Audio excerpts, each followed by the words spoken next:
Second Lieutenant Genjiro Inami of the 8th Independent Anti-Tank Gun Company recorded an observation in his diary on August 19, 1942, that captured what thousands of Japanese soldiers would soon learn through blood and terror.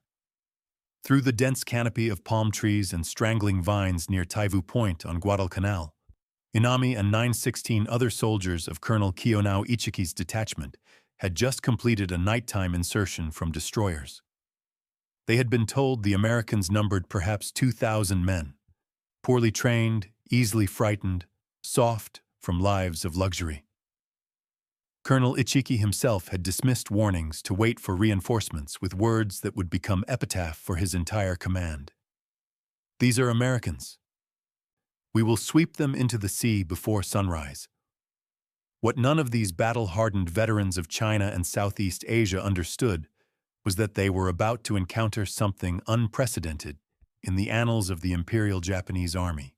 Not merely defeat, which was itself unthinkable for soldiers who had known nothing but victory since 1937, but a systematic demolition of every tactical assumption, every strategic concept, every ideological certainty that defined the Japanese way of war.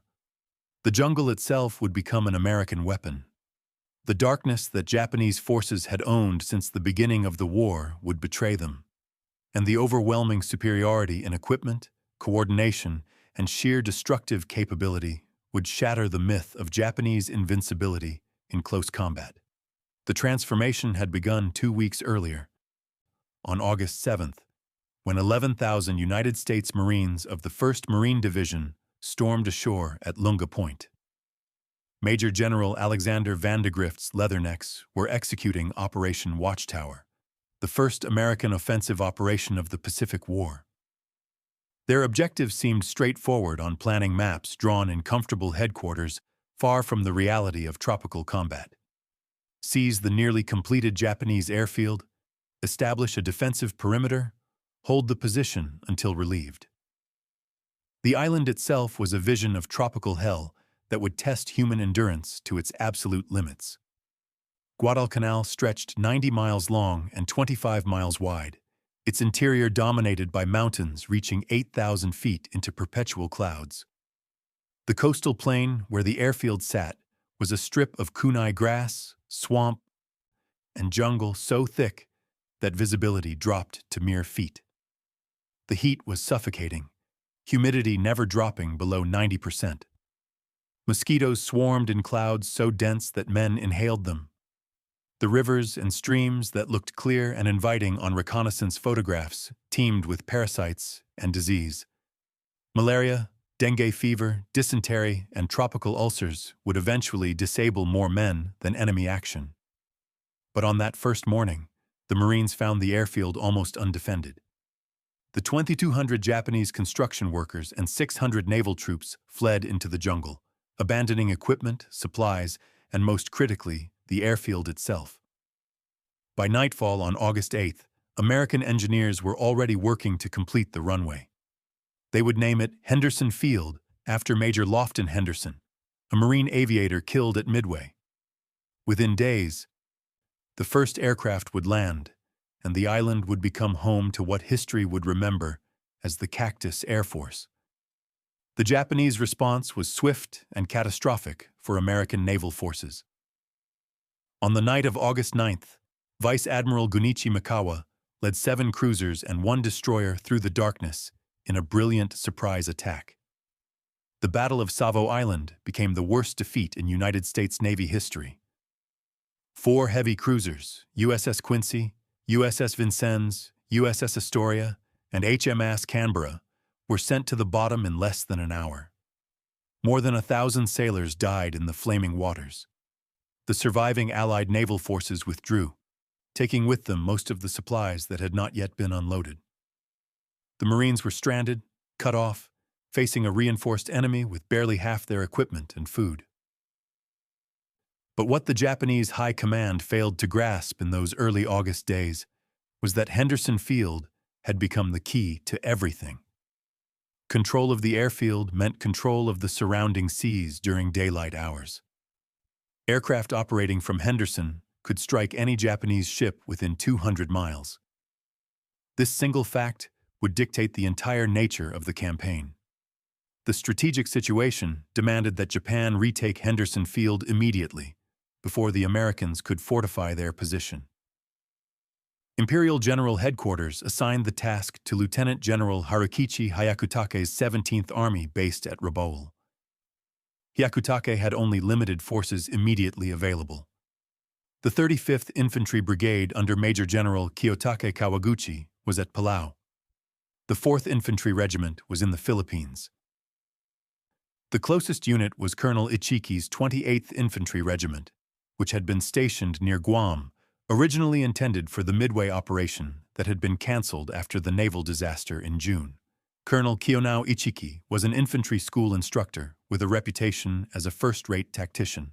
He was also known for being impulsive and possessing supreme confidence in Japanese fighting spirit over American materiel. Before departing Truk for Guadalcanal, Ichiki received clear orders to wait for the rest of his regiment before attempting to retake the airfield. But Ichiki had studied reports from China, from the Philippines, from everywhere Japanese forces had encountered Western troops. They lacked discipline. They broke under pressure. They could not match Japanese warriors in close combat. On the night of August 18th, 6 destroyers delivered 919 men of Ichiki's first element to Taivu Point, 15 miles east of the American perimeter. The landing went smoothly, undetected by American forces. Ichiki immediately sent out reconnaissance patrols to assess enemy strength and defensive positions. It was a routine tactical decision that would prove fatal. On August 19th, a patrol from Company A, 1st Battalion, 1st Marines, under Captain Charles Brush, was moving along the coastal track toward Coley Point when they spotted Japanese soldiers. The two forces collided in a brief, vicious firefight. The Marines killed 31 Japanese soldiers and captured documents that revealed the presence of a significant enemy force in the area. More importantly, the captured papers showed that the Japanese severely underestimated American strength. Captain Brush raced back to the perimeter with his intelligence haul. General Vandegrift immediately understood what was coming. A Japanese attack soon, probably from the east. He ordered Colonel Clifton Cates to strengthen defenses along the sandbar at the mouth of what Marines called the Tenaru River. It was actually the Ailu River, but the misidentification would stick in all subsequent accounts. Cates deployed Lieutenant Colonel Leonard Cresswell's 2nd Battalion, 1st Marines along the riverbank, with machine guns positioned to create interlocking fields of fire across the sandbar. What happened next would become one of the most one-sided battles in Marine Corps history. Colonel Ichiki, rather than waiting for intelligence from his lost patrol or for reinforcements, decided to attack immediately. On the night of August the 20th into the early morning of August 21st, he ordered a frontal assault directly across the sandbar. Japanese doctrine emphasized the superiority of spiritual power and aggressive night attacks to overcome enemy firepower. Ichiki believed his veterans could break through American defenses through sheer audacity and close-quarters fighting where Japanese soldiers excelled with bayonets and grenades. Just after midnight, Solomon Islands scout Jacob Vuza, who had escaped Japanese captivity after hours of torture, stumbled into Marine lines with a warning. The Japanese were coming. Minutes later, the attack began. Hundreds of Japanese soldiers charged across the sandbar, screaming battle cries, firing rifles, hurling grenades. They ran directly into a killing zone the Marines had prepared with methodical precision. The M1917 Browning water-cooled machine guns opened fire. These weapons, perfected during World War I, were the unsung heroes of Marine firepower. Each gun could sustain 600 rounds per minute indefinitely, as long as the water jacket stayed filled and ammunition was available. The Marines had positioned them in mutually supporting positions so that no area of the sandbar remained uncovered. Japanese soldiers fell in waves as the heavy .30 caliber rounds tore through flesh and bone. Those who made it across the sandbar encountered 37mm anti-tank guns loaded with canister rounds, essentially giant shotgun shells that turned men into shredded meat at close range. The attack continued for hours. Wave after wave of Japanese soldiers charged into the machine gun fire. Some made it to the Marine positions and engaged in hand-to-hand combat. Marines fought with rifles, knives, fists, anything available. But the defensive preparations held. The interlocking fields of fire prevented any Japanese breakthrough. As dawn approached, Colonel Ichiki's attack had completely stalled. More than 800 of his men lay dead or dying on the sandbar and in the shallow water. Daybreak brought no relief for the surviving Japanese. General Vandegrift ordered a counterattack using elements of the 1st Battalion, 1st Marines. 5 M3 Stuart light tanks crossed the sandbar and began systematically hunting down Japanese soldiers who had taken cover in the coconut groves. War correspondent Richard Tregaskis, watching from a Marine position, described the scene. It was fascinating to see them bustling amongst the trees, pivoting, turning, spitting sheets of yellow flame. We had not realized there were so many Japanese in the grove. Group after group were flushed out and shot down by the tank's canister shells. By midday on August 21st, the Battle of the Tenaru was over. Of the 917 Japanese soldiers who had landed at Taivu Point, approximately 800 were dead. Approximately 128 survivors, mostly from support units that had remained near the landing site, melted into the jungle. They would send a radio message to 17th Army headquarters reporting the disaster. Among the dead was Colonel Ichiki himself, though accounts differ on how he died. The official Japanese version claimed he burned his regimental colors and committed ritual suicide. Some witnesses insisted he died leading a final charge. Marine casualties were approximately 40 killed and wounded. The psychological impact on surviving Japanese soldiers was devastating. Captured documents and post-war accounts revealed the shock of learning that an entire regiment had been annihilated in a single night. The Americans had not fought the way Japanese doctrine predicted. They did not panic under night attack. They did not break when charged by screaming warriors. Instead, they had waited in prepared positions, allowed the Japanese to enter killing zones, and systematically destroyed them with concentrated firepower. The most devastating revelation came from examining captured equipment and assessing the battlefield. The Americans possessed a level of material wealth that Japanese intelligence had completely failed to comprehend. The Browning machine guns never jammed, never overheated beyond their designed capacity, never failed from poor maintenance or inadequate spare parts. Every Marine seemed to carry more ammunition than an entire Japanese squad. The artillery support that Marines could call upon exceeded anything the Japanese could deploy. And the coordination between infantry, artillery, and even naval gunfire from ships offshore represented an integrated system of destruction that Japanese forces had never encountered. Second Lieutenant Inami, who had survived by remaining with rear echelon units, wrote in his diary on August 22nd, "We were told the Americans were soft, undisciplined, incapable of night fighting. We were told our spirit would overcome their material advantages. We were told victory was certain. Every one of these things was a lie. The Americans waited in prepared positions with weapons that never stopped firing. Our bravest soldiers died without reaching their lines. Those who reached them died in hand-to-hand combat against Marines who fought as fiercely as any warrior. This is not the enemy we were promised." Within days of the Tenaru disaster, more Japanese forces were already en route to Guadalcanal. Admiral Isoroku Yamamoto organized a massive naval operation to support the next attempt to retake Henderson Field. But the fundamental pattern had been established. Japanese forces would launch attacks based on courage, night tactics, and close combat expertise. American forces would respond with overwhelming firepower, coordinated combined arms operations, and defensive positions carefully prepared to maximize their advantages. The outcome was predictable. Japanese casualties would be catastrophic.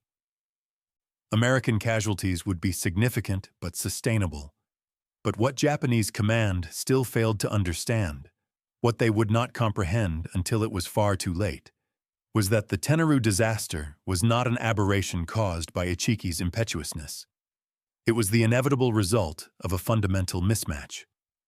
Japanese doctrine had been perfected against Chinese forces that lacked modern weapons, coordinated fire support, and systematic defensive doctrine. American forces possessed all three in abundance. The technical disparity was profound. Japanese forces on Guadalcanal fought with Arisaka Type 38 and Type 99 rifles, bolt-action weapons requiring manual cycling between shots. American Marines initially carried M1917 Springfield rifles, also bolt-action, but these were being supplemented by the M1 Garand semi-automatic rifle as they became available.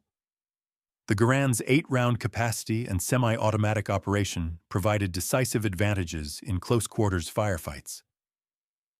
Machine guns told an even starker story.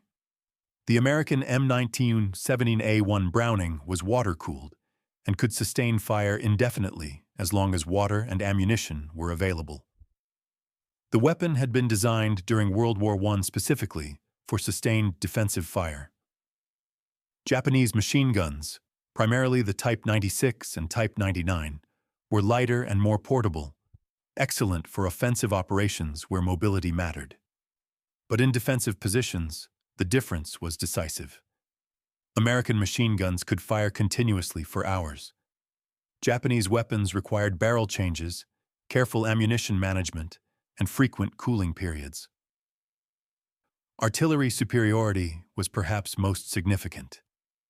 The 11th Marines operated M1A1 pack howitzers that could be broken down and transported through jungle terrain. These 75mm weapons provided responsive, accurate fire support. Forward observers embedded with infantry units could call for fire missions and receive rounds within minutes. Japanese artillery on Guadalcanal was limited, difficult to move through jungle terrain, and chronically short of ammunition. Naval gunfire added another dimension that Japanese forces could not match. Destroyers and cruisers offshore could deliver bombardments on Japanese positions or provide responsive fire support for Marine ground units. Radio communication between shore-based observers and naval ships allowed precise targeting. Japanese naval forces, controlling the waters around Guadalcanal only at night, could not provide sustained fire support. The lessons from Tenaru should have been clear to Japanese command. American forces were not the soft, undisciplined troops that pre-war propaganda had described. They were well-trained, well-equipped, and capable of enduring terrible conditions while maintaining combat effectiveness. Their defensive doctrine was sophisticated, their firepower was overwhelming, and their logistics allowed sustained operations. But Japanese military culture, built on generations of tradition and reinforced by recent victories, could not easily accept such fundamental revision. The official explanation for the Tenaru disaster blamed Ichiki's impetuousness, inadequate reconnaissance, and the element of surprise working against Japanese forces. It did not acknowledge that Japanese tactical doctrine itself was flawed when applied against a modern, well-equipped opponent with systematic defensive capabilities. Between August 29th and September 4th, various destroyers and light cruisers delivered almost 5,000 troops of Major General Kiyotake Kawaguchi's 35th Infantry Brigade to Taivu Point. The Tokyo Express, as Americans called these nighttime destroyer runs, worked brilliantly as a method of moving men. Destroyers could make the round trip from the Shortland Islands to Guadalcanal in a single night, minimizing exposure to American air attack. But the method had a critical weakness that would doom every subsequent Japanese operation on Guadalcanal. Heavy equipment could not be transported this way. Artillery pieces, tanks, trucks, and most importantly, adequate food and ammunition had to be left behind. This logistical reality meant that Japanese soldiers arrived on Guadalcanal with only what they could carry. They depended on local foraging and whatever supplies could be infiltrated through American lines. As the campaign wore on, Japanese troops would find themselves fighting not just against American firepower, but against starvation itself. The systematic demolition of Japanese tactical assumptions that began at the Tenaru River would continue, battle after battle, until the truth became undeniable. Courage and tactical skill were insufficient against an enemy whose supplies never ran out, whose artillery never stopped firing, and whose industrial base could replace losses faster than combat could inflict them. General Kiyotake Kawaguchi set September 12th as the date for his assault on Henderson Field. Unlike Colonel Ichiki's impetuous frontal charge, Kawaguchi's plan demonstrated sophisticated tactical thinking. His 35th Infantry Brigade would execute a three-pronged attack, one force striking from the west along the coastal area, a second force attacking from the south through dense jungle, and Kawaguchi himself leading the main effort along an inland ridge that dominated Henderson Field from the south. What Kawaguchi did not know, what Japanese intelligence had failed to discover, was that Marine intelligence had already identified this ridge as the most likely avenue of approach. Lieutenant Colonel Merritt Edson, commanding officer of the 1st Raider Battalion, had conducted a raid on Tasimboko village on September 8th and discovered massive supply dumps indicating a large Japanese force was concentrating in the area. Edson immediately understood the Japanese plan. They would come from the south, using the ridge as their approach route. The ridge itself was a narrow coral spine approximately 1,000 meters long, consisting of 3 distinct hills covered with kunai grass and scattered trees. Deep ravines bordered both sides, heavily wooded, and in some places impenetrable. It was perfect terrain for a night attack by infiltrating infantry. It was also, if properly defended, a killing ground. On September 10th and 11th, Edson positioned approximately 840 Marines from his raiders and the 1st Parachute Battalion along the ridge. He selected defensive positions with the same methodical care that had characterized the Tenaru defenses. Machine guns were positioned to create interlocking fields of fire. Mortar crews registered on likely approach routes. Artillery from the 11th Marines plotted defensive fire missions.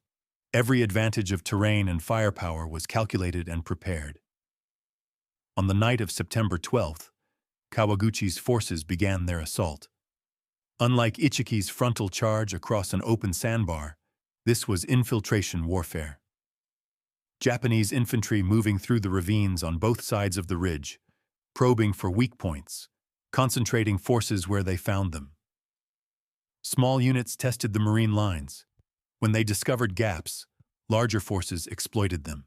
The fighting was savage and confused. In the darkness, Marines sometimes found themselves in hand-to-hand combat with Japanese soldiers who had infiltrated to within grenade range. But the defensive preparations held. When Japanese forces concentrated for breakthrough attempts, Marine mortars and artillery shattered them. The 11th Marines fired more than 2,000 rounds during the night, dropping high-explosive shells so close to Marine positions that shrapnel wounded friendly troops. Machine gun crews fired until their barrels glowed red in the darkness. Individual Marines fought with rifles, pistols, knives, entrenching tools, anything that came to hand. Sergeant Major Jacob Voza, the same scout who had warned of the Tenaru attack after escaping Japanese torture, moved through the lines, encouraging Marines and pointing out Japanese infiltration routes. At one critical position, Sergeant John Basilone manned a machine gun that became the anchor of the entire defense. When his gun crews were killed or wounded, Basilone continued firing alone, repelling wave after wave of Japanese attacks. When his ammunition ran low, he personally carried supplies through enemy fire to keep his gun operational. When the weapon malfunctioned, he repaired it under fire. When one gun position was overrun, he grabbed a .45 pistol and led a counterattack that restored the line. As dawn broke on September 13th, the Japanese attack had failed to break through. But Kawaguchi had more troops available and prepared to renew the assault the following night. Edson pulled his lines back to the center of the ridge, consolidating his forces. General Vandegrift sent reinforcements, bringing the total defending force to approximately 2,500 men. The second night's fighting was even more intense than the first. Kawaguchi threw his remaining forces into desperate attempts to break through before American reinforcements made the position impregnable. Japanese soldiers charged repeatedly, dying by the hundreds in the machine gun fire. Some attacks came within 50 yards of Edson's command post before being stopped. At one point, the situation was so desperate that Edson himself grabbed a rifle and joined the firing line. But again, American firepower and defensive preparation prevailed. By dawn on September 14th, Kawaguchi's offensive had completely collapsed. Japanese casualties were staggering. Approximately 830 to 850 Japanese soldiers died on and around what would forever after be known as Bloody Ridge or Edson's Ridge. Marine casualties totaled approximately 104 killed and over 200 wounded between the Raider and Parachute battalions. For Japanese soldiers who survived, the battle represented another profound shock to their understanding of warfare. Captured diaries and post-war accounts consistently described the same realization. They had expected to fight other infantry in darkness, where their training and spirit would triumph. Instead, they encountered artillery, machine guns, and mortars, all concentrated with a precision they could not match. American commanders knew the Japanese were coming. They prepared killing zones. They waited for Japanese forces to enter. Then they destroyed them with coordinated fire support. But the tactical defeats at Tenaru and Bloody Ridge represented only the visible manifestation of a deeper, more fundamental problem that Japanese command was only beginning to comprehend. The battles themselves told one story: tactical superiority through firepower and coordination. The logistics told another story entirely. One of systematic starvation versus systematic supply, of organizational collapse versus organizational resilience, of an army dying as much from hunger as from bullets. The Tokyo Express, those nighttime destroyer runs that delivered Japanese troops to Guadalcanal, had initially seemed like a brilliant tactical solution. Destroyers could make the round trip from the Shortland Islands to Guadalcanal in a single night, evading American air power. Between late August and early November, Japanese naval forces delivered approximately 20,000 additional troops to the island using this method. But the Tokyo Express had a fatal flaw embedded in its very success at moving men. Destroyers could not carry heavy equipment. Artillery pieces, tanks, trucks, construction equipment, medical supplies, and most critically, adequate food had to be left behind. Japanese soldiers arrived on Guadalcanal with only what they could carry, typically a rifle, basic ammunition load, and perhaps 3 days of rice rations. They were expected to live off the land, supplemented by whatever supplies could be infiltrated through American lines or delivered by future destroyer runs. The mathematics of this approach were catastrophic. A Japanese infantry battalion required approximately 2,000 pounds of food daily to maintain combat effectiveness: rice, canned goods, salt, and other essentials. The Tokyo Express could deliver perhaps 10 tons of supplies per destroyer run if every available deck space was devoted to cargo rather than troops. With multiple battalions on the island and destroyer runs occurring every few days at best, the supply deficit accumulated relentlessly. By mid-September 1942, Japanese soldiers on Guadalcanal were already experiencing the first stages of systematic starvation. Daily rice rations were reduced from 800 grams to 600 grams per man, a 25% cut that immediately reduced combat effectiveness. Soldiers began supplementing their rations with whatever they could forage: palm hearts, coconuts, roots, even grass and bark, when nothing else was available. A medical officer's report from late September, captured after the war, painted a devastating picture. Soldiers are losing body weight at rates of 1-2 kilograms weekly. Vitamin deficiencies are appearing. beriberi, night blindness, bleeding gums. Tropical ulcers that would normally heal with proper nutrition are becoming infected. We have no sulfa drugs, no quinine for malaria prevention, no bandages beyond what men brought with them. The sick list grows daily. Combat effectiveness is degrading faster than enemy action can account for. The contrast with American logistics was absolute.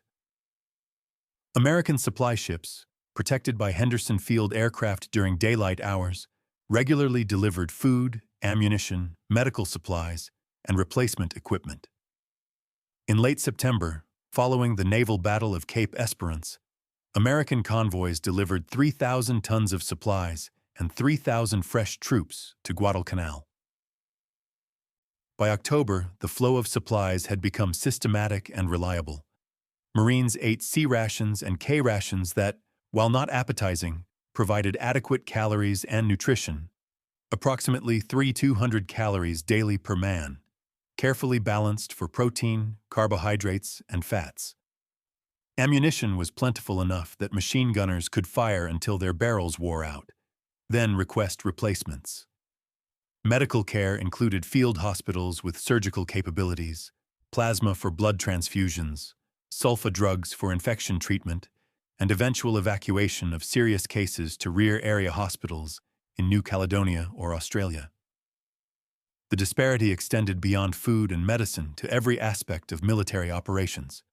American forces received regular mail from home, maintaining morale. Japanese forces went months without mail. American units rotated exhausted battalions to rear areas for rest. Japanese units fought until they collapsed. American wounded received morphine for pain, antibiotics for infection, and surgical care within hours. Japanese wounded received a bandage if they were lucky, amputation without anesthesia if they were unlucky, or a grenade and instructions to commit suicide if their wounds were severe enough to make them immobile. By October 1942, the cumulative effects of inadequate logistics had created two different armies on Guadalcanal.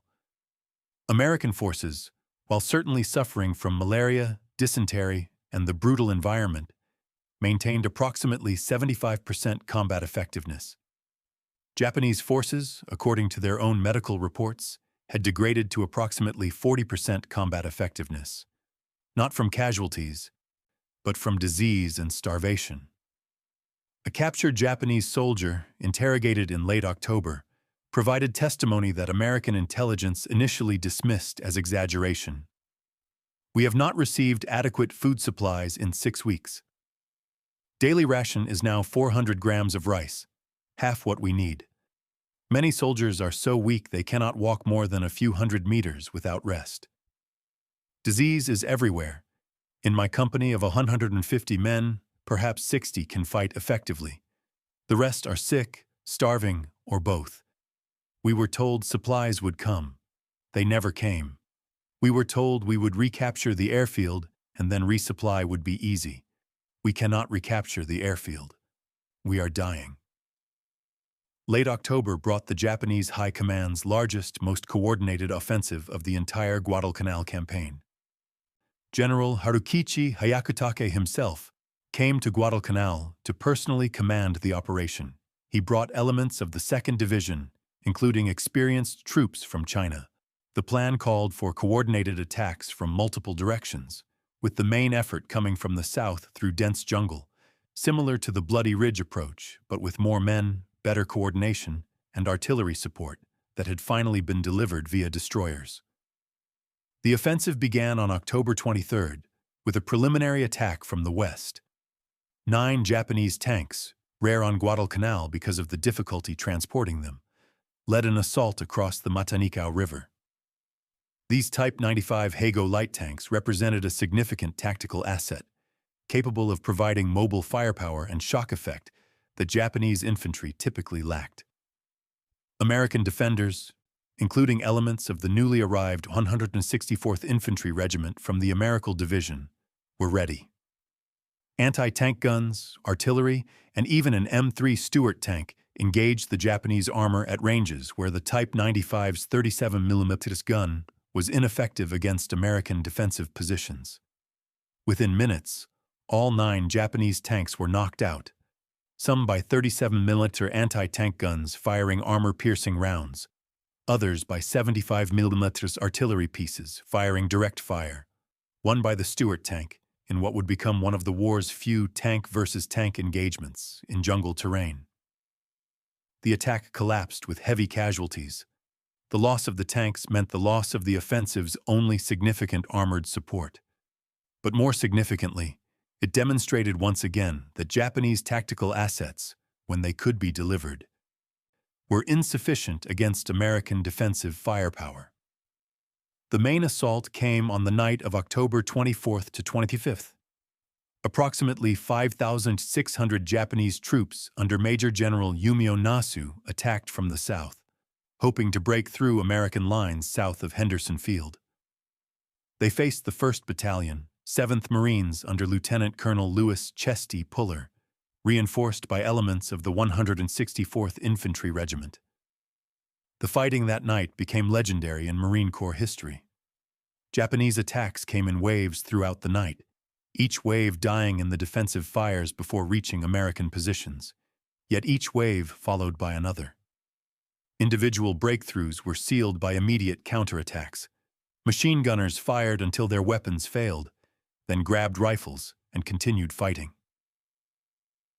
Artillery from the 11th Marines fired danger-close missions that landed within yards of Marine positions, the explosions so close that concussion knocked down Marines in their foxholes.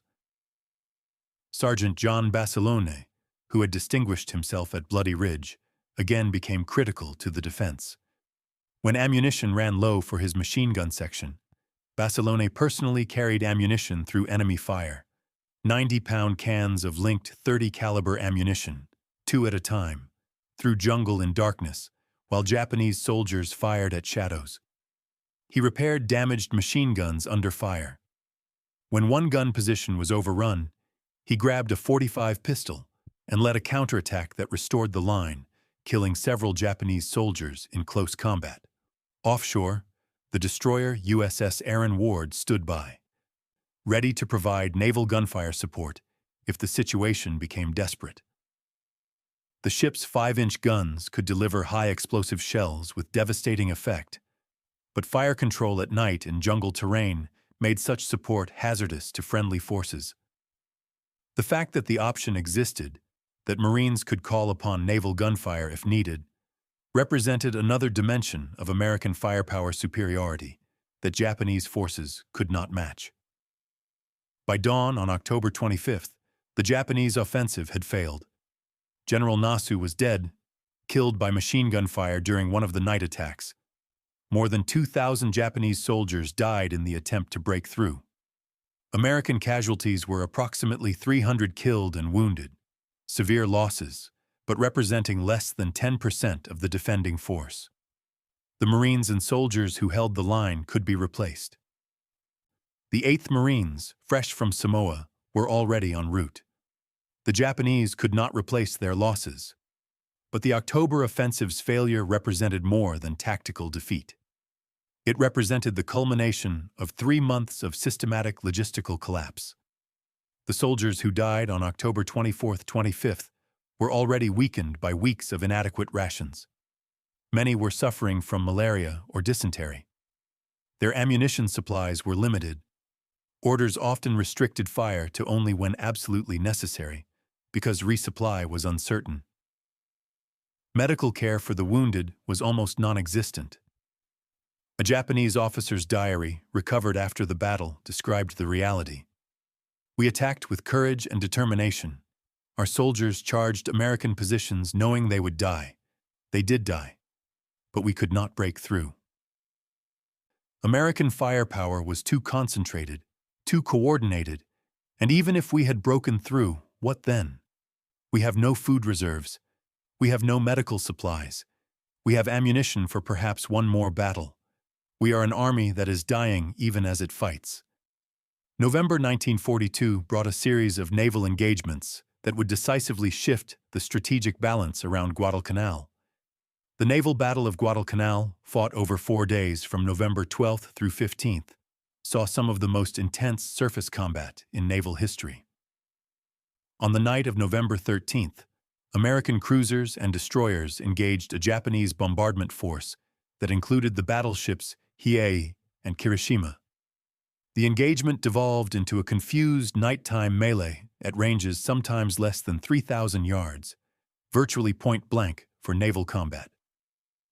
Rear Admiral Daniel Callahan and Rear Admiral Norman Scott, the only two American flag officers killed in World War II surface engagements, died in the fighting. The Americans lost 2 light cruisers and 4 destroyers. 3 more destroyers were damaged. But the Japanese lost the battleship Hiei, disabled in the night action and sunk by aircraft the following day. More importantly, the bombardment mission failed. Henderson Field remained operational. American aircraft could still operate. On the night of November 14th to 15th, the battleship Kirishima attempted another bombardment run, but was intercepted by the USS Washington and USS South Dakota.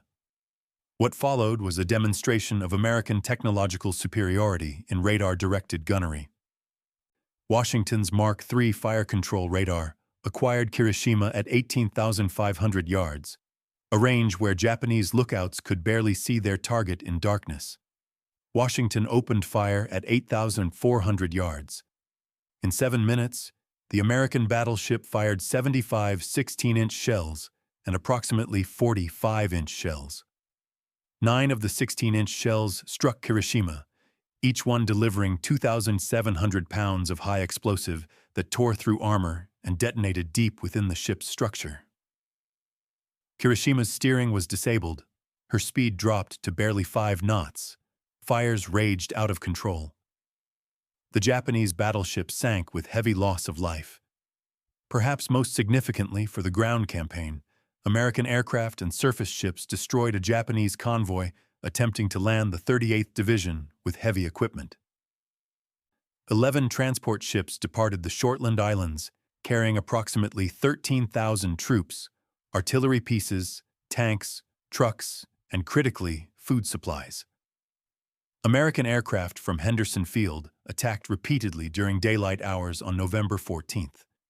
Surface ships, cruisers, and destroyers engaged at night. Of the 11 transports, only 4 reached Guadalcanal, and these were beached deliberately because they were too damaged to remain seaworthy. Before the troops and equipment could be fully unloaded, American aircraft and artillery destroyed the beached ships. Japanese casualties from the convoy exceeded 5,000 men, killed by air attack, drowned when ships sank, or lost when beached transports were destroyed with troops still aboard. This was the last serious attempt to reinforce Guadalcanal with a large, properly equipped ground force. The naval battles of November had demonstrated conclusively that Japan could not sustain supply lines to Guadalcanal against American air and naval power operating from Henderson Field.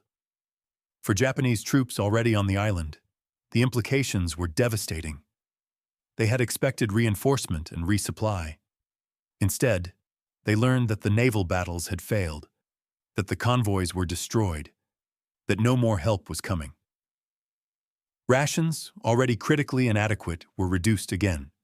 Already starving men were told to survive on even less. Medical supplies that had been critically short became non-existent.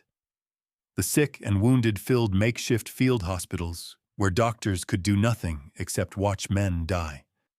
A Japanese medical officer's report from late November, discovered after the war in captured documents, provides clinical documentation of the collapse. Daily ration reduced to 200 grams rice per man, 1/4 of adequate nutrition. Estimated 65% of 17th Army forces incapacitated by disease or malnutrition. Combat effectiveness approximately 30% of authorized strength. Malaria universal, no quinine available for treatment or prevention. Dysentery epidemic. Beriberi causing paralysis in hundreds of men. Tropical ulcers becoming gangrenous. No medicine for treatment. Soldiers dying at rate of approximately 50 daily, most from starvation and disease rather than combat wounds. The report continued with observations that captured the psychological collapse accompanying physical deterioration. Soldiers no longer speak of victory. They speak only of survival until relief comes. But no relief is coming. They know this now. Orders to attack are met with resignation rather than enthusiasm. Men are too weak to charge. They advance slowly, fall quickly. The Americans do not need to fight us. They need only wait. We are destroying ourselves. By December 1942, Japanese forces on Guadalcanal had effectively ceased to exist as a coherent fighting force. Approximately 20,000 troops remained on the island, but medical reports indicated that fewer than 6,000 were fit for combat operations. The rest were sick, starving, or so weakened by months of inadequate rations that they could barely walk. The contrast with American forces was absolute. By December, the 1st Marine Division, which had borne the brunt of the fighting since August, was being relieved by fresh Army divisions. The Marines who departed Guadalcanal were exhausted, disease-ridden, thinner than they had been in August. But they were being evacuated to rear areas for rest, medical treatment, and eventual return to combat. They were being replaced by the 25th Infantry Division and Americal Division, fresh troops, fully equipped, adequately supplied. The systematic nature of American logistics versus the systematic collapse of Japanese logistics had created two entirely different experiences of the same campaign. American forces fought in terrible conditions, but were sustained by supply systems that functioned. Japanese forces fought in the same terrible conditions, but were abandoned by supply systems that had failed completely. The battles of September through November 1942 had demonstrated that tactical courage and skill were insufficient against systematic advantages in firepower and logistics. The Tokyo Express could deliver men, but not the supplies needed to sustain them. Henderson Field aircraft controlled daylight operations, making sustained supply impossible. Japanese doctrine had no answer for this combination of tactical and logistical superiority. What Japanese command would eventually realize, though too late to change the outcome, was that Guadalcanal represented a fundamental mismatch between their operational capabilities and the requirements of sustained combat against an enemy with air superiority, naval superiority, and industrial capacity to maintain supply lines across thousands of miles of ocean. The fighting would continue into early 1943, but the outcome had already been decided by the systems collision of September through November 1942. By January 1943, the Guadalcanal campaign had devolved into something unprecedented in modern military history. A systematic demonstration of how industrial capacity, translated into sustained logistics, could defeat tactical excellence and warrior spirit through the simple mathematics of attrition, starvation, and replacement. The Japanese High Command faced a reality they had never contemplated in their pre-war planning. Imperial General Headquarters had calculated that Bushido, the warrior spirit, combined with superior night fighting tactics and aggressive offensive doctrine, would overcome American material advantages. They had studied American society and concluded that a nation of soft civilians, accustomed to luxury and comfort, would lack the will to endure prolonged combat in terrible conditions. Guadalcanal had proven every assumption catastrophically wrong. The December offensive, courage without calories. On December 17, 1942, General Hitoshi Imamura, commanding the newly formed 8th Area Army at Rabaul, received orders from Imperial General Headquarters to prepare one final offensive to retake Henderson Field. The 51st Division, veterans of operations in China and the Philippines, would be committed to Guadalcanal along with additional elements of the 38th Division. The plan called for approximately 50,000 Japanese troops to concentrate on Guadalcanal by late January, execute a coordinated offensive from multiple directions, overwhelm American defenses through sheer numbers, and recapture Henderson Field.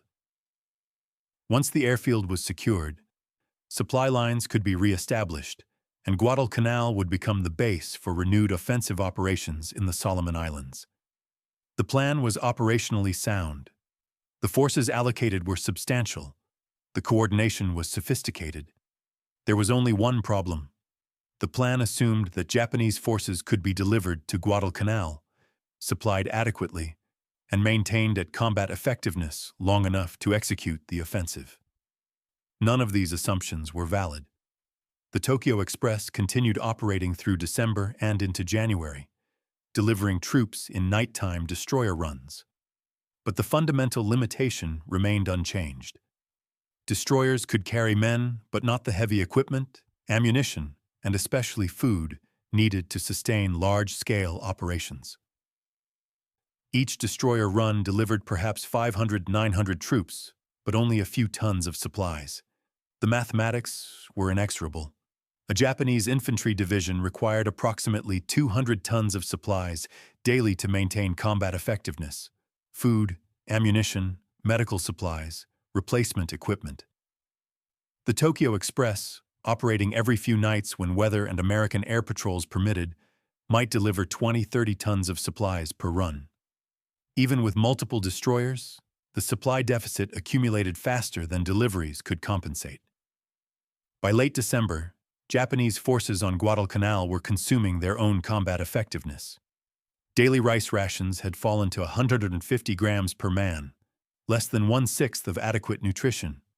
Soldiers were eating grass, roots, tree bark, anything that could be chewed and swallowed. Tropical diseases that proper nutrition would have prevented or mitigated became epidemic. Malaria, without quinine for treatment, killed hundreds. Dysentery, without clean water or adequate sanitation, killed hundreds more. Beriberi, caused by vitamin B1 deficiency, left men paralyzed and unable to walk. A Japanese battalion commander's report from late December, captured after the war, documented the collapse with clinical precision. 1st Battalion, 229th Infantry Regiment Strength Report, December 28, 1942, authorized strength, 800 men present for duty, 312 men hospitalized, disease, 267 men hospitalized, wounds, 43 men dead, disease, 98 men dead, combat, 80 men missing, deserted, 0 men combat. Effectiveness assessment, 15% of authorized strength, soldiers too weak to conduct offensive operations. Defensive operations possible only from prepared positions. Recommend immediate evacuation of non-combat effective personnel and emergency resupply of food and medicine. Without intervention, battalion will cease to exist as functional unit within 30 days. The recommendation for evacuation and resupply was noted and filed. No evacuation came. No resupply came. 30 days later, the battalion had indeed ceased to exist as a functional unit. Not destroyed in battle, but dissolved through starvation and disease. The American buildup. Industrial war arrives. While Japanese forces starved, American forces on Guadalcanal experienced a transformation that demonstrated the full power of American industrial capacity applied to military logistics. By January 1943, approximately 50,000 American troops occupied Guadalcanal, Army divisions that had relieved the exhausted Marines, fresh units with full equipment and supplies. Henderson Field had expanded from a single runway to a complex of multiple airstrips, revetments, fuel storage, ammunition dumps, and maintenance facilities. The Cactus Air Force had grown from a few dozen aircraft in August to over 200 fighters, bombers, and reconnaissance planes by January. Supply ships arrived regularly during daylight hours, protected by Henderson Field aircraft and naval escorts. Each convoy delivered thousands of tons of supplies: food, ammunition, medical supplies, replacement vehicles, construction equipment, fuel, spare parts, mail from home, even recreational supplies for rest periods. The logistical infrastructure was staggering in its scope and efficiency. CBs, Naval Construction Battalions, operated heavy equipment to build roads, expand airfields, construct warehouses, and establish port facilities. Army engineers laid communication lines, built fortifications, and improved defensive positions.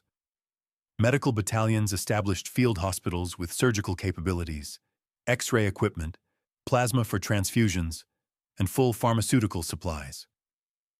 American soldiers on Guadalcanal in January 1943 were not comfortable. The heat, humidity, mosquitoes, and jungle conditions remained as miserable as ever. But they were fed, supplied, and supported by a logistics system that functioned with industrial efficiency. Daily rations provided 3,500 calories. Ammunition was plentiful enough that training exercises could include live fire practice. Medical care meant that wounded soldiers received treatment within hours, and serious cases were evacuated to rear-area hospitals in New Caledonia or Australia. The contrast with Japanese forces was so extreme that American intelligence initially refused to believe reports from captured prisoners and documents. When a Japanese soldier captured in early January reported that his unit had received no rice rations for 5 days and was surviving on grass and roots, American interrogators assumed he was exaggerating to gain sympathy. When captured documents reported 70% disease rates and daily deaths from starvation, American analysts suspected the documents were plants intended to mislead. It took multiple confirmations from different sources before American command accepted the truth. Japanese forces on Guadalcanal were literally starving to death, while American forces 20 miles away ate hot meals and received ice cream from supply ships. The Gifu, Fortress of the Starving. In late December 1942, American forces advancing west from the Henderson Field perimeter encountered a Japanese defensive position that would become legendary for both its tactical sophistication and the desperate courage of its starving defenders. The position, which Americans called the Gifu after a prefecture in Japan, was a complex of bunkers, trenches, and fighting positions carved into a series of ridges and ravines approximately 3 miles west of Henderson Field. Colonel Tadamasu Nakaguma's 228th Infantry Regiment, approximately 1,200 men, had spent weeks constructing interlocking defensive positions using the same tactical principles that had proven so effective in China.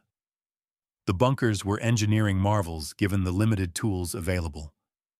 Logs from coconut palms formed roofs covered with earth 3 to 4 feet thick, enough to withstand direct hits from 105 mm artillery shells. Firing ports were positioned to create interlocking fields of fire. Approach routes were covered by machine guns positioned in mutually supporting positions. The entire complex was camouflaged so effectively that American troops often walked within yards of bunkers without detecting them. On January 1, 1943, the 132nd Infantry Regiment, part of the American Division, began operations to clear the Gifu. What followed was a month-long battle that demonstrated both the tactical skill of Japanese defensive doctrine and the ultimate futility of courage without adequate supplies. The initial American attacks failed with heavy casualties. Infantry advancing through the jungle encountered machine gun fire from positions they couldn't see. When they located one bunker and destroyed it with grenades or flamethrowers, fire from other bunkers covered the approach.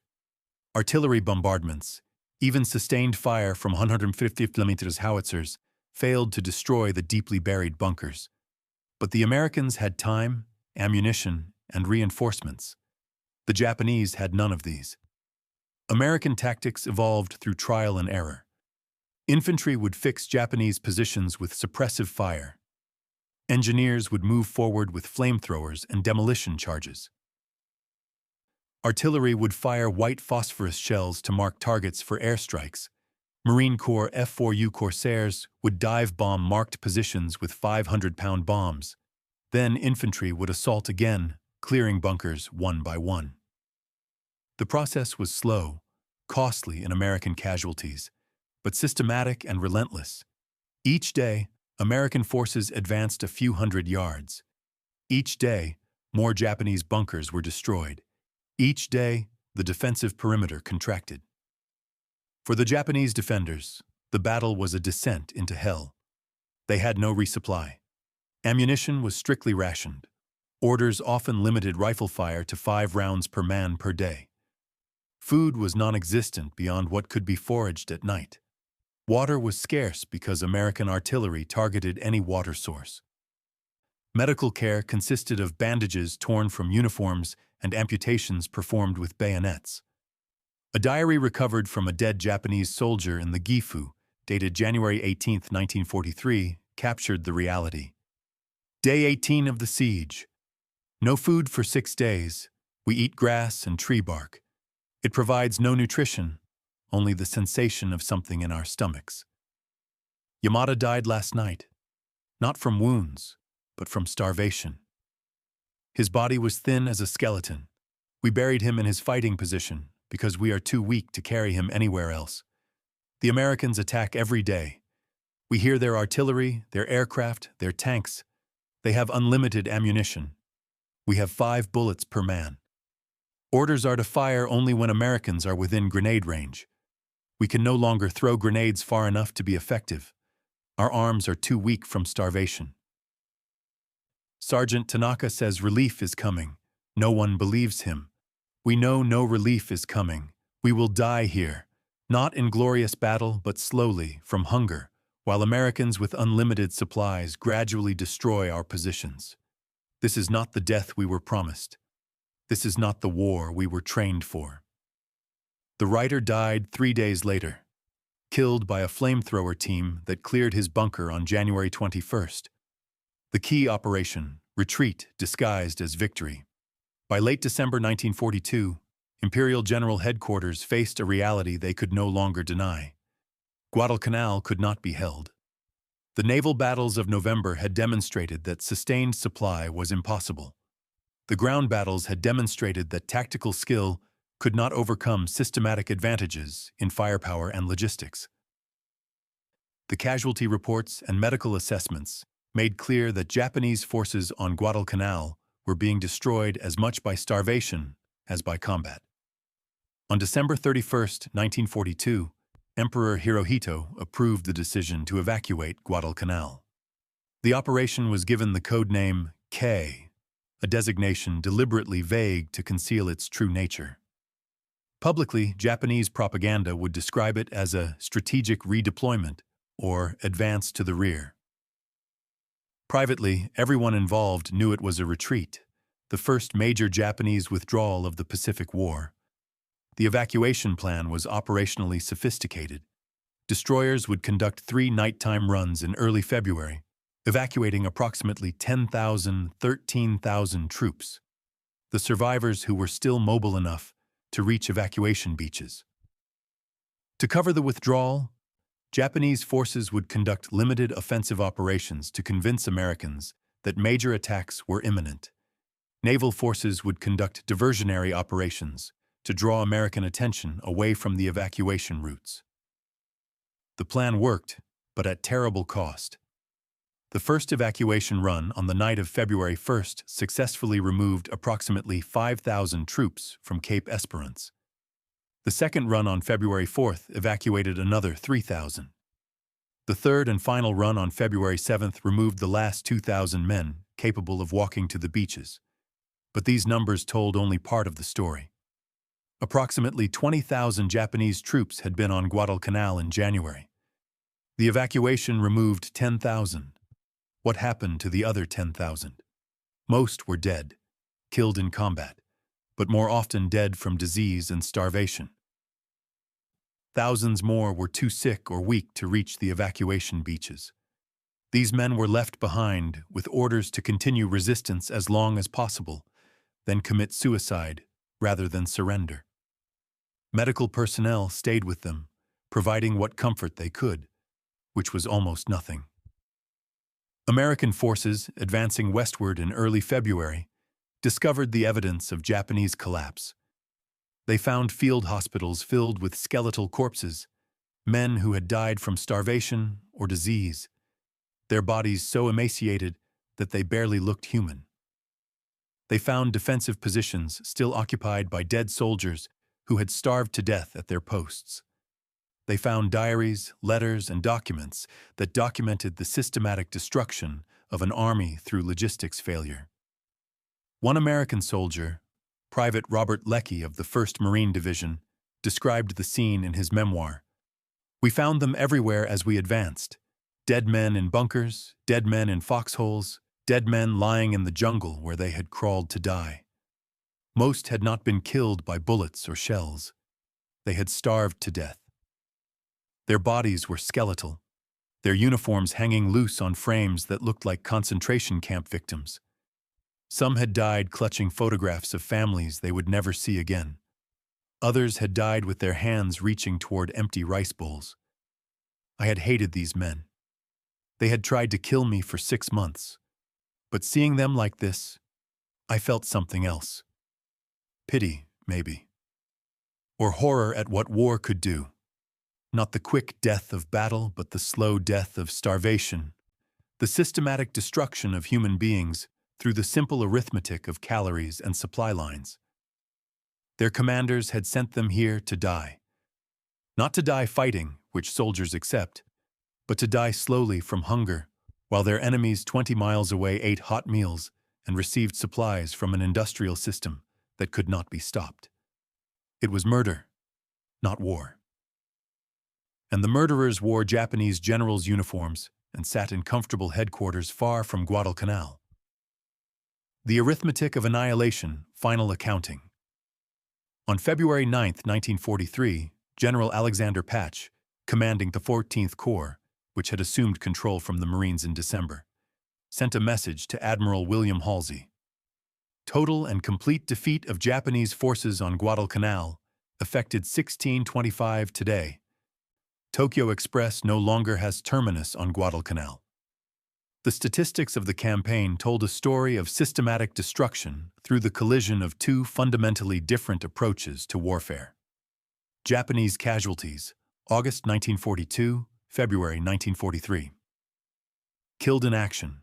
Approximately 14,800 died of disease starvation. Approximately 9,000 evacuated. Key operation. Approximately 2,600 missing unaccounted. Approximately 1,000 total committed to Guadalcanal. Approximately 36,000 total casualties. Approximately 25,000, 69% American casualties. August 1942, February 1943. Killed in action. Approximately 2,600 Marines and Army. Wounded. Approximately 4,200 missing. Approximately 12 died of disease. Approximately 35 total committed to Guadalcanal. Approximately 60,000 total casualties. Approximately 5,800, less than 10%. But these numbers, stark as they were, understated the true disparity. American casualties could be replaced. The 1st Marine Division, evacuated in December, would be reconstituted, retrained, and returned to combat at Peleliu in 1944. Army divisions that fought on Guadalcanal would fight again in subsequent campaigns. Wounded soldiers received medical care, and many returned to duty. Japanese casualties could not be replaced. The 2nd Division, the 38th Division, the various independent brigades and regiments committed to Guadalcanal were destroyed as effective fighting units. The survivors who were evacuated in February 1943 were so debilitated by disease and malnutrition that most required months of hospitalization.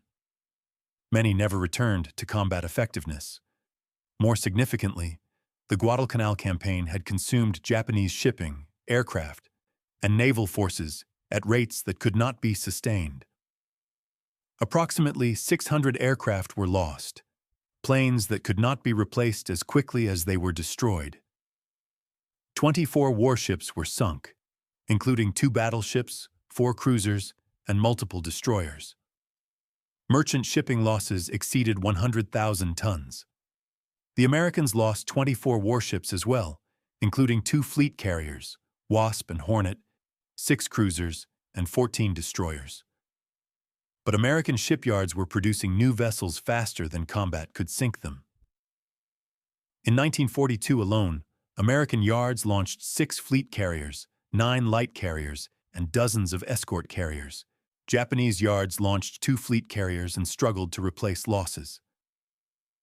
The lessons ignored. Doctrine versus reality. The most devastating aspect of the Guadalcanal campaign, from the Japanese perspective, was not the tactical defeats or even the catastrophic casualties. It was the systematic demonstration that Japanese military doctrine, perfected against Chinese forces and colonial armies, was fundamentally inadequate against an enemy with air superiority, naval superiority, and industrial capacity to sustain operations indefinitely. Every major Japanese attack on Guadalcanal had followed the same pattern. Underestimation of enemy strength. Japanese intelligence consistently reported American forces as weaker, less numerous, and less capable than reality. Overconfidence in night attack tactics. Japanese doctrine emphasized night infiltration and close combat, assuming this would negate American firepower advantages. Inadequate artillery support. Japanese forces attacked with limited or no artillery support because heavy weapons couldn't be delivered via Tokyo Express logistics failure. Attacking forces operated with minimal supplies, expecting quick victory before starvation became critical. Tactical courage without strategic support. Individual soldiers fought with extraordinary bravery, but were abandoned by a logistics system that couldn't sustain them. The result was predictable: tactical defeats, catastrophic casualties, and systematic destruction of combat effectiveness through starvation and disease. American doctrine, by contrast, emphasized accurate intelligence. Coast watchers, reconnaissance, and signals intelligence provided detailed information about Japanese movements, defensive preparation. American forces prepared positions with interlocking fields of fire, pre-registered artillery, and coordinated fire support. Overwhelming firepower, machine guns, mortars, artillery, and naval gunfire created killing zones that Japanese attacks could not penetrate. Sustained logistics. Supply ships delivered food, ammunition, and medical supplies regularly, maintaining combat effectiveness indefinitely. Systematic replacement. Exhausted units were rotated out, fresh units rotated in, maintaining constant pressure. The collision of these two doctrines produced a systematic advantage that courage and tactical skill could not overcome. The strategic revolution. What Guadalcanal proved. Guadalcanal was not the largest battle of World War II. It was not the bloodiest. It did not involve the most troops or the most dramatic tactical maneuvers, but it was, in many ways, the most significant battle of the Pacific War because it demonstrated principles that would govern the rest of the conflict. 1. Air superiority was decisive. Henderson Field aircraft controlled daylight operations within 200 miles. This single fact made sustained Japanese supply impossible and guaranteed American supply superiority. Every subsequent Pacific campaign would be built around securing airfields and establishing air superiority. 2. Logistics determined outcomes. Tactical skill and warrior spirit were insufficient against an enemy whose supplies never ran out. The side that could sustain operations indefinitely would eventually prevail. American industrial capacity, translated into sustained logistics, was a weapon as decisive as any tactical innovation. 3. Naval power enabled everything. Control of sea lanes meant control of supply lines. The naval battles around Guadalcanal, Savo Island, Eastern Solomons, Cape Esperance, Santa Cruz, and especially the naval battle of Guadalcanal, determined whether ground forces could be supplied. Japan's inability to win sustained naval superiority doomed every subsequent ground operation. 4. Combined arms integration was essential. American success came from coordinating infantry, artillery, air support, and naval gunfire into integrated systems. Japanese forces, operating with limited communications and inadequate coordination, could not match this integration. 5. Industrial capacity was the ultimate weapon. American factories could produce ships, aircraft, weapons, and supplies faster than combat could consume them. Japanese industry could not match this production. The arithmetic of replacement guaranteed American victory in any sustained campaign. These lessons were not secret. Japanese commanders understood them by late 1942. But understanding and countering were different things. Japan lacked the industrial base to match American production. Japanese doctrine, built on decades of tradition and recent victories, could not easily adapt to the reality that courage and tactical skill were insufficient. The human cost. What the numbers meant behind the statistics of the Guadalcanal campaign were individual human beings, soldiers who fought, suffered, and often died in conditions of extraordinary hardship. For American forces, Guadalcanal was a trial by fire that tested endurance, courage, and will. Marines and soldiers who fought there would remember it as the worst experience of their lives. The heat, the disease, the constant threat of death from snipers, artillery, or air attack. But they were sustained by supply systems that functioned, by medical care that saved lives, by the knowledge that they would eventually be relieved. For Japanese forces, Guadalcanal was a descent into a hell that their training had never prepared them for.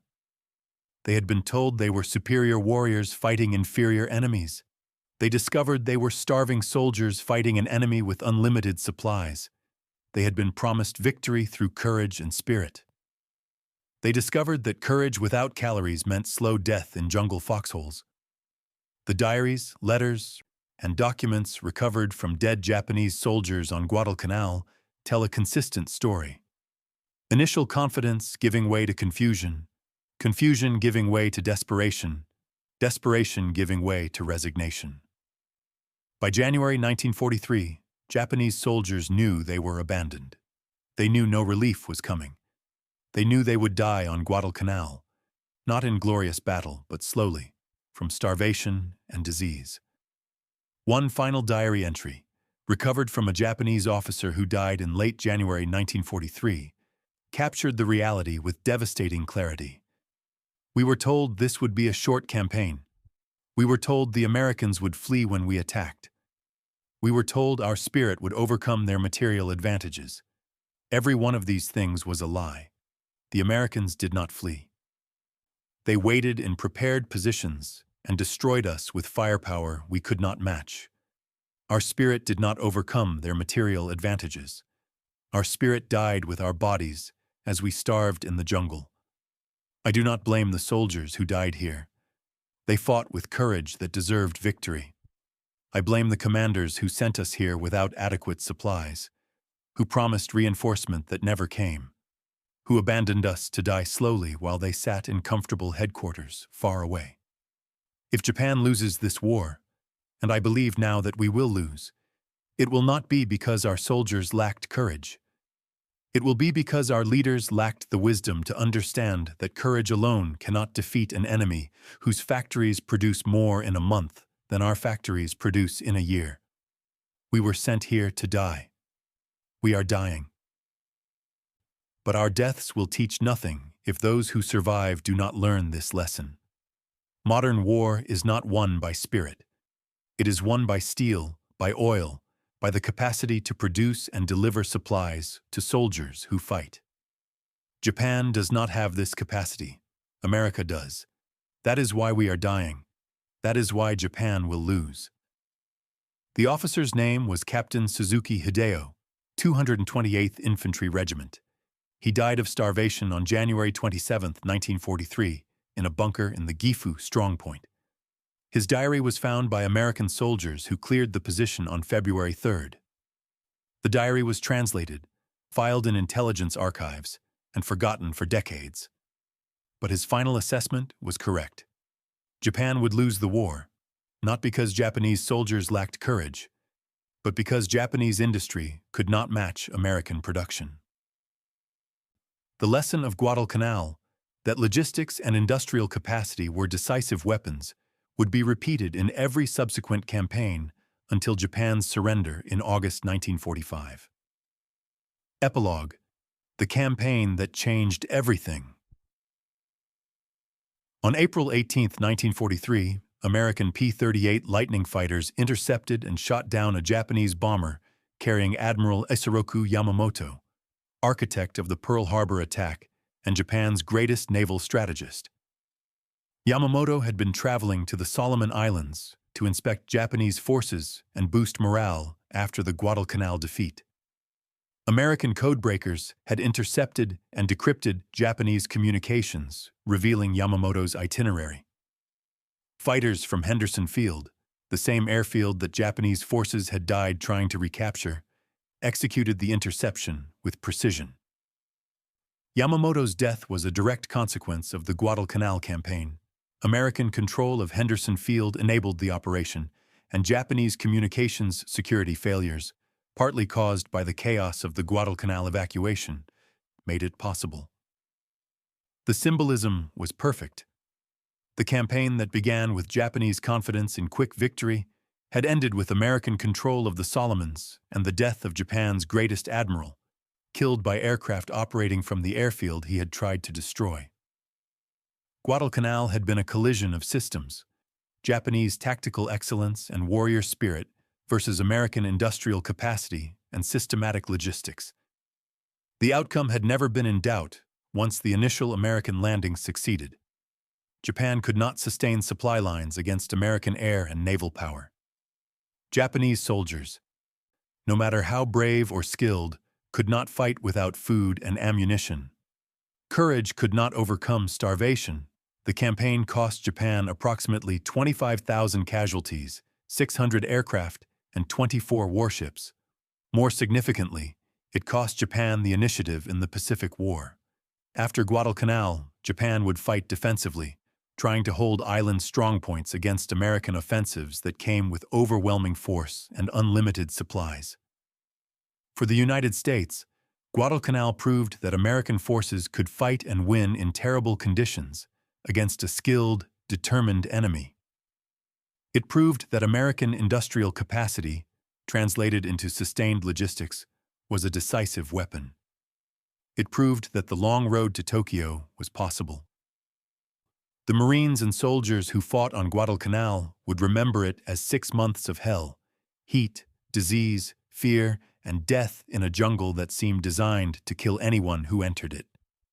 But they would also remember it as the place where America learned to win in the Pacific, where the myth of Japanese invincibility was shattered, where the arithmetic of industrial war proved decisive. Second Lieutenant Genjiro Inami, who had written in his diary on August 19, 1942 about the coming easy victory over soft Americans, survived the campaign. He was evacuated during the K operation in February 1943, weighing less than 90 pounds, suffering from malaria and dysentery. He spent 4 months in a hospital at Rabaul recovering. In April 1943, he wrote a final entry in his diary. "I survived Guadalcanal. Most of my comrades did not. I do not know why I lived and they died. Perhaps it was chance, perhaps it was fate, but I know this. Everything we were told about the Americans was wrong. They are not soft. They are not undisciplined. They are not cowardly. They are soldiers as brave as any Japanese warrior. But they fight with advantages we cannot match. Unlimited supplies, overwhelming firepower, industrial capacity that produces faster than we can destroy. We were sent to Guadalcanal to win a quick victory. Instead, we learned that Japan cannot win this war. Our courage is not enough. Our tactics are not enough. Our spirit is not enough. America's factories will defeat us as surely as their soldiers did. I do not know if anyone will read these words. I do not know if Japan's leaders will learn from Guadalcanal. But I know this. We cannot defeat an enemy whose supplies never run out.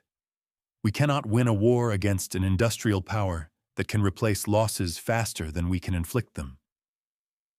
Guadalcanal was not a battle. It was a lesson. The lesson is this. Modern war is won by steel and oil and the capacity to deliver them to soldiers who fight. Japan does not have this capacity. America does. That is why my comrades died. That is why Japan will lose. Lieutenant Inami died in November 1943 during the American invasion of Bougainville. His diary was never recovered. But his assessment, written in a hospital bed at Rabaul in April 1943, was correct.